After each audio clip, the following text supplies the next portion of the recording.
With all these attacks coming from the extremes of both sides, what is it exactly about a Trump-Vance ticket that gets under their skin?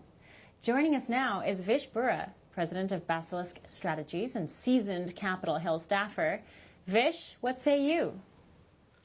Well, I think, first of all, that it's rather easy to see why the Democrats dislike J.D. Vance and the Trump-Vance ticket, and it's because I think that the Democrats see J.D. Vance as a class traitor, that they see him as he's a poor or he came from a poor working class white background, eventually gets out, makes it, from Ohio, makes it to Yale, graduates, successful career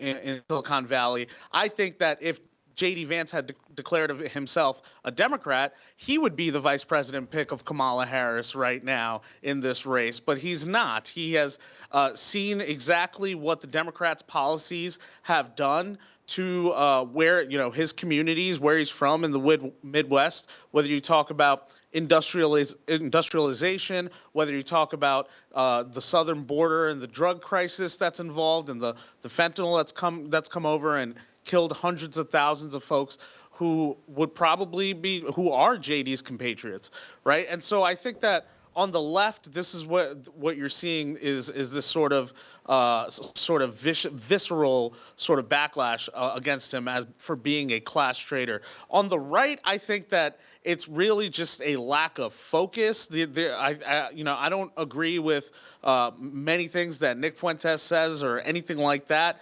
But I think that Nick Fuentes right now just serves as a distraction, and internally you're seeing a lot of distractions with the GOP. I think that we need to focus and get back to going against the enemy, which is the Democrats. And Molly Jong-Fast making her, statements, that J.D. Vance and Trump want white children. She forgets the fact that J.D. Vance is married to an Indian woman and he's the father of 3 biracial children, right? And so I think that the Democrats right now are aggressively trying to keep blacks and minorities a slave to their racial victimhood narrative. And I think that that's exactly what, these Democrats are doing. So, to Nick Fuentes and these folks, I say, leave the racial victimhood stuff to the left. Let them do that. That's all they can talk about. That's all they've got left to talk about. And so that's why you're seeing a lot of this sort of racial animosity and racial hatred being riled up by the left and the Democrats,